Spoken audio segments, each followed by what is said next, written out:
Good morning mga kamitsu. So today's video pag-uusapan natin yung nakakagulat na balita, no? May mga dealers, kung mapapansin niyo yan, marami na nagtatanong sa amin about sa sobrang baba ng down payment nito. And then yung ibang branch, pare-pareho lang yung down payment niya. Pero bakit itong isang dealer ay baba naman masyado? So explain ko yan mga kamitsu, no? Dahil ayoko mag-pinpoint, no? Actually pinag-usapan namin ng boss yan, ayoko magturo, no? Pero mas maganda yung kayo na rin po mismo makaalam, or kung sakaling ma-experience nyo, nag-apply kayo, makukuha naman yun yung quotation. So palalaman yan, or kung gusto nyo sasabihin ko, no? Basta nandiyan yan, basahin nyo yung description sa baba, nandiyan yung FB Messenger ko at sasabihin ko doon, para at least private naman, wag naman on public. Pero kung bakit, ano ang dahilan, ikikwento ko sa inyo mga kamitsu. Kaya iniimbitahan ko kayo, kung bago ka lang sa aking YouTube channel, ang aking YouTube channel is all about Mitsubishi model lineups, mga auto loan tips and guide, mga car loan tips, exciting promos, kaya iniimbitahan ko kayong mag-subscribe, i-share nyo po ito, lalo sa Facebook nyo, para alam nila lahat, dahil makagulat-gulat eh. So, ganyan na lang mga kamitsu.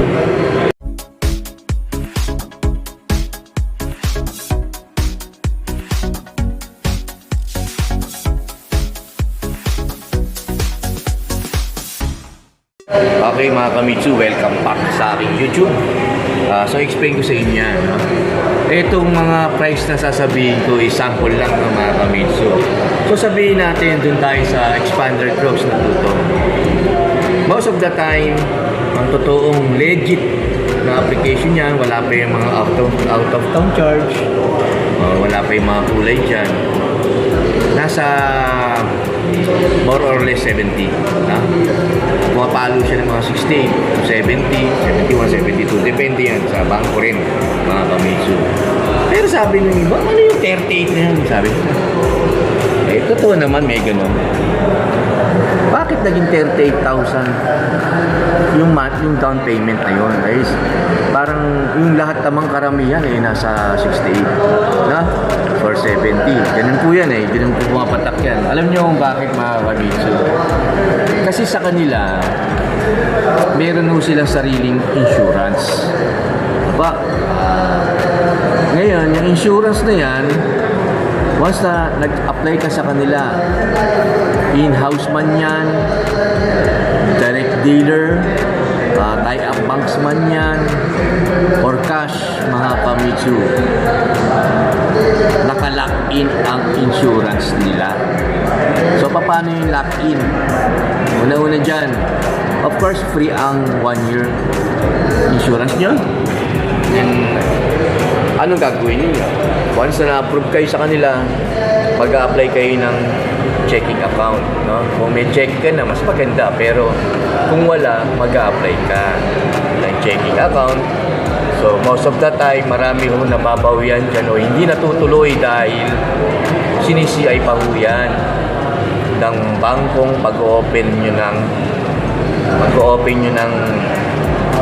checking account. So, yung iba hindi nakakakuha. So, sayang lang yung approval. So, isa pang factor, once na meron ka ng checking account, i-release mo ng unit ninyo, naka-lock-in insurance yan sa kanila. So, tatandaan yan yan ang pagkakaiba sa amin. So, most of the time sa amin hindi. So, sa kanila, kaya mababa ang down payment nila mga kamitsu dahil naka-lock-in kayo. So, kailangan nyo yan tanungin, no? Kung sakaling naka-experience kayo na napakababang down payment, magtanong, no? Huwag mariyang magtanong. Bakit ang baba ng down payment ninyo? Baka naman naka-lock-in ako. Ganun yan mga kamitsu. Doon sila bumabawi kasi yung ibang dealer. Ayaw ko lang banggitin kung sino. Na-experience niya. Dahil meron silang sariling insurance. Naka-lock-in kayo after 1 year, that's the time nakakaltasan ka na. Mag-i-issue ka ng check na every year ganito ang ang magiging napakalaki mga Kamitsu. Kung sa amin sa kanila additional 10 So base yan sa nakikita kong quotation. Ang taas sa kanila, nasa more than 10,000 pa, lalagyan pa nila ng 10,000. Ganun yan. So matotal, napakalaki mga Kamitsu. So hindi rin kayo nakatipid. Kasi unang-una, mababa nga yung down payment, kakalaki naman kayo. So ganun din, mga Kamitsu. So much better na, i-explain ko lang sa inyo yun para at least may idea kayo na bakit ganun yung ibang dealer napakababa ng down payment. Sa amin naman kasi mga Kamitsu, kung tayo sa legit na meron ho kami mga resibo. Ang mga client ko po, once na approve na meron down payment, magre-reserve para sa unit assignment. Tama po, madalas ko yung sinasabi sa inyo, mas lalo sa mga na-release ko. And then dito po kayo magbabayad sa cashier. Yung ganda. Doon po, may cashier kami doon. Kayo po magbabayad at pipirmahan nyo doon kung ano yung mga totoong nabayaran nyo. So legit na legit, dahil ayoko pong, bawal po sa aming humawak ng pera mga Kamitsu. Bawal po yun.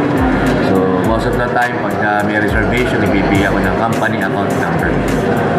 Pero minsan hindi maiwasan kasi may ibang kliyente ako na galing probinsya, wala silang, parang ang layo daw ng bangko. So okay naman dahil gini-Gcash nila sa akin.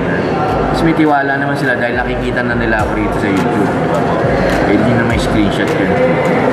So ganoon na lang mga Kamitsu, in-explain ko lang kung bakit mababa yung isang kumpanya na yon dahil naka-lock in ang insurance nyo at mag-o-open pa kayo ng checking account nun na ibig sabihin magkakaroon kagad kayo ng checking.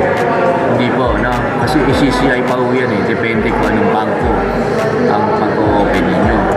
So ganoon na mga Kamitsu, even ang cash pala, mapapansin nyo, ba't baba ng cash dito? Yun nga po kasi naka-lock in ang insurance. Totoo po yan, naka-lock in. So ganoon na lang mga Kamitsu, kaya kung bago pa lang, iniimbitahan ko kayo na share nyo tong video na to at kung meron kayong gustong ipagawa na topic, i-comment nyo lang para at least magawa ko ng video. So ganoon na lang mga Kamitsu, kaya kung bago pa lang, mag-subscribe po kayo. At kung luma ka na, katulad mga certified Kamitsu natin, stay lang kayo. Malay nyo, may matutunan pa kayo about sa mga car loan tips in the near future dahil nagbabago yan. Or para sa mga kaibigan nyo, kamag-anak nyo. Kaya na lang mga Kamitsu.